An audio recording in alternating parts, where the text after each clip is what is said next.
2023 was an enormous year for Nintendo, with a record-breaking blockbuster movie, a theme park opening, and a pair of Game of the Year nominees in The Legend of Zelda Tears of the Kingdom and Super Mario Bros. Wonder. The question now is simple: how will Nintendo follow it up in 2024? Nintendo is notorious for keeping its plans very quiet until the time is right, so it's tough to project exactly what it will do over the span of an entire year. We didn't know about either Super Mario Bros. Wonder or the Super Mario RPG remake until June of last year, and both of those games have already hit store shelves.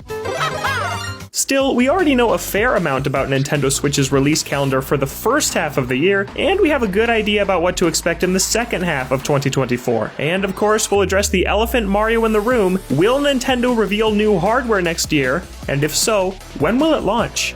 Here's what to expect from Nintendo in 2024. So this is Lake Juliet, huh? Throughout 2023, Nintendo published around one Switch game a month, and it's on track to do the same through the first quarter of 2024. We already have dates for games coming in January, February, and March, with a few undated games coming later down the line. Another code Recollection is Nintendo's January game. Coming on January 19th, this is a full remake of Nintendo DS adventure game Trace Memory and its Wii sequel. Another code R, A Journey into Lost Memories, which never saw a North American release. It's a super cool remake of a niche game I figured had been lost to time, and I never expected to see this move from Nintendo. If you're into games like Ace Attorney, Professor Layton, or Hotel Dusk, this is one to keep an eye on. Can you see me? Nintendo is doubling down on Mario games following the success of the Super Mario Bros. Movie. We got 3 Mario Universe games in the final few months of 2023, with 4 more on the books for next year. Game Boy Advance remake Mario vs. Donkey Kong is the first Mario game coming in 2024, scheduled for February 16th. This updated version adds 2-player co-op into the mix, with player 2 taking control of Toad. The new visuals look nice, and multiplayer is a welcome addition, but with the original game's runtime clocking in at just 5 hours, it remains to be seen if and how this puzzle platforming remake will justify its price tag. March will see the launch of Princess Peach Showtime, which is currently the only brand new game on Nintendo's announced 2024 slate. Princess Peach Showtime has the potential to be one of the highlights of Nintendo's 2024. Peach is long overdue for another shot at her own game, and the costume transformations, gorgeous visuals, and charming gameplay we've caught glimpses of so far mean this is one to look out for. We also know an HD remaster of Luigi's Mansion 2, formerly known as Dark Moon in North America, is coming sometime in the summer, with a remake of GameCube classic Paper Mario: The Thousand Year Door set for sometime in 2024. We're also expecting the Splatoon 3 Side Order DLC in the spring, which includes an additional single-player campaign that appears to contain some roguelite elements. 2024 will also see the continued slow trickle of amiibo releases as the Noah and Mio Xenoblade Chronicles 3 2-pack launches in January, and the Sora amiibo finally launches on February 16th, marking the end of the Super Smash Bros. Amiibo line that began a decade ago. One thing that software lineup definitely screams is that Nintendo is winding down support for Switch. Of the 5 retail games we know about, 4 of them are remakes, which feels like a very telling sign of a console on its way out the door. I'm extremely confident Nintendo will talk about its next-gen console in 2024. The next-gen Nintendo rumor mill really ramped up in 2023, and despite Nintendo claiming otherwise, it seems like some third-party developers have already been briefed on the Switch successor, which means it's only a matter of time until we hear something. A report from VGC claims Nintendo is planning for a second half of 2024 release window to ensure proper stock, and we're also seeing new hardware bundles for both Switch Lite and Switch OLED, which could mean Nintendo is clearing out old hardware inventory to make room for the new.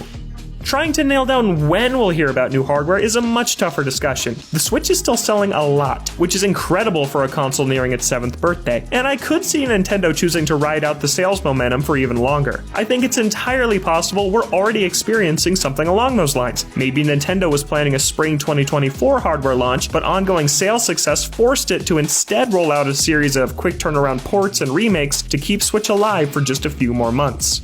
The way I break it down, there are 3 main possibilities. 1. Announce new hardware in January or February for a spring release. 2. Reveal new hardware in the summer for a fall release. Or 3. Tease new hardware in the fall for an early 2025 release. My gut tells me that option 2 is the most likely, thanks to what we know so far. First, the packed-out release schedule through March signals that we're not getting new hardware this spring. Princess Peach Showtime seems like a tentpole release for Nintendo's year, and I highly doubt they'd send it out to die just a few weeks before new hardware steals the spotlight. Secondly, ahead of Splatoon 3's launch in September of 2022, Nintendo revealed it would get 2 years of support via free updates. This means support is scheduled to end in September 2024, wrapping up the final ongoing DLC commitment Nintendo has on Switch. We just saw the final wave of Mario Kart 8 Deluxe DLC, Smash DLC has been done for a while, and it makes sense that Nintendo would close out Splatoon 3 content updates just ahead of its new console, clearing the slate for whatever new ongoing software it plans to launch on the new hardware. If I had to guess right now, I'd put my money on late October or November for a Nintendo console launch. If new hardware does launch in 2024, I feel pretty confident that a new 3D Mario will also launch next year, as that feels like the best bet for a killer app to launch alongside the machine. Super Mario Odyssey was released over 6 years ago at this point, and while Bowser's Fury was a delightful bite-sized 3D Mario game, I think it's time for the next full-scale Mario sandbox.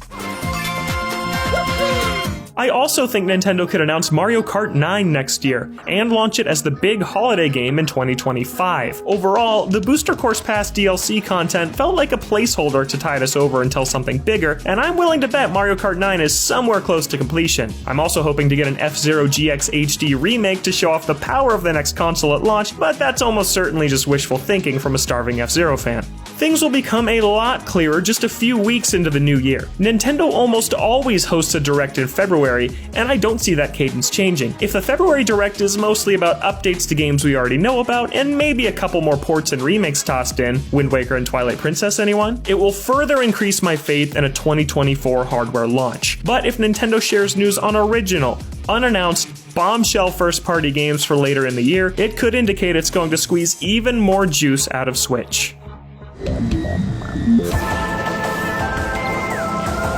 I'm pretty sure it's illegal to publish a Nintendo predictions piece without at least mentioning Metroid Prime 4. January will mark 5 years since Nintendo revealed Retro Studios was restarting development on the long-awaited sequel. While it's not uncommon for AAA games to take more than 5 years to make, I'd be genuinely surprised if we went another whole year with complete radio silence regarding Prime 4. I'm not saying Prime 4 is a lock to launch this year, but I definitely think it'll show up in a Nintendo presentation at some point. My best guess is that Prime 4 will come out during the next console's first full year, with a cross-generation release on Nintendo Switch. Just like we saw with Twilight Princess on GameCube and Wii, as well as Breath of the Wild on Wii U and Switch, Nintendo will honor its commitment to put Metroid Prime 4 out on Switch, while also launching a next-gen version for early adopters. That's the best-case scenario for Metroid fans. If you want Prime 4 to succeed sales-wise, you should want the 100 million plus Switch owners to have access to it, even if that means the game doesn't take full advantage of Nintendo's next machine. Hi. ここがスーパーニンテンドーワールドです. As I wrote earlier this year, Nintendo is a full-blown entertainment company now, and I expect to hear more about those ventures as we move into 2024. This is fun! We already know Universal Studios Japan will open a Donkey Kong Country expansion to Super Nintendo World in the spring, and that construction on the Nintendo Museum in Kyoto will be finished by March. Maybe it's time to book a plane ticket to Japan. Anyways, I think Nintendo and Illumination will waste no time in announcing their next partnership. While the end of the Super Mario Bros. Movie teased the inclusion of a certain dinosaur friend, and a second Mario movie is unquestionably a matter of when rather than if, I feel the next collaboration between Nintendo and Illumination will be a Donkey Kong movie. Donkey Kong is the star of Super Nintendo World's first theme park expansion, meaning a Donkey Kong movie with Seth Rogen reprising his role just makes too much sense not to happen.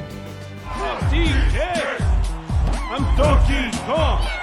So if Donkey Kong gets his own theme park and possibly his own major motion picture, what's missing? How about a game?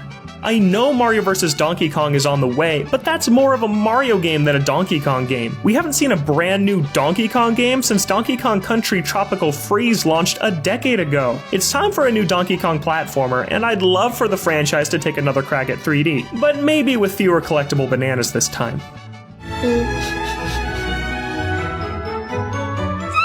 Regardless of quality, the Pokemon franchise runs like clockwork. Pokemon hasn't skipped a year since 2015, and I don't expect that to change anytime soon thanks to the massive sales the series brings in every single time. 2023's Pokemon release was the DLC for Pokemon Scarlet and Violet, meaning we're due for either a new remake or a new Pokemon Legends game. As much as I would love a follow-up to Pokemon Legends Arceus that takes place in a different region, my gut tells me it's time for another set of Pokemon remakes. The two likeliest candidates are probably remakes of Pokemon Black and White or a Let's Go version of Pokemon Gold and Silver. Given that Let's Go Pikachu and Eevee relied a lot on motion controls and detached Joy-Con, I think Pokemon won't go that direction in an effort to avoid alienating the millions of Switch Lite users out there. Instead, I reckon we'll see remakes of Black and White, potentially from Ilka, the same developer that worked on Brilliant Diamond and Shining Pearl. For the heck of it, I'll predict the titles will be Pokemon Pitch Black and Bright White. Even if new hardware is imminent, we can still expect some smaller releases to fill out the rest of the 2024 calendar. There are a handful of Nintendo studios we haven't seen anything from in a while, and that could mean they're getting ready to ship their next game next year. Mario Party developer ND Cube's last two games were 2021's Mario Party Superstars and 2023's Everybody 1-2 Switch, but reports indicate Everybody 1-2 Switch was finished for a while before it launched last summer. It could be time for a new Mario Party that follows up on Superstars, which was a total return to form for the series. Mario Sports developer Camelot hasn't launched a game since 2021's Mario Golf Super Rush, so we could see Mario and friends suit up for another sports title. Camelot generally works on the Mario Tennis and Golf series, but I'd personally love to see them take a crack at a third Mario baseball game. We also haven't heard from Grezzo in a while. The studio behind remakes like Link's Awakening, Ocarina of Time 3D, and Luigi's Mansion 3DS hasn't developed a project for Nintendo since 2021's Miitopia Switch port, so I wouldn't be shocked if we hear about another remake or port coming from the studio. Those are our best guesses for what to expect from Nintendo in 2024. It's sure to be another huge year with lots of hardware speculation, and knowing Nintendo, we'll surely get some surprises that no one would have been able to guess beforehand. What do you think we'll see from Nintendo next year? Let us know in the comments. And for everything else Nintendo, keep it right here at IGN.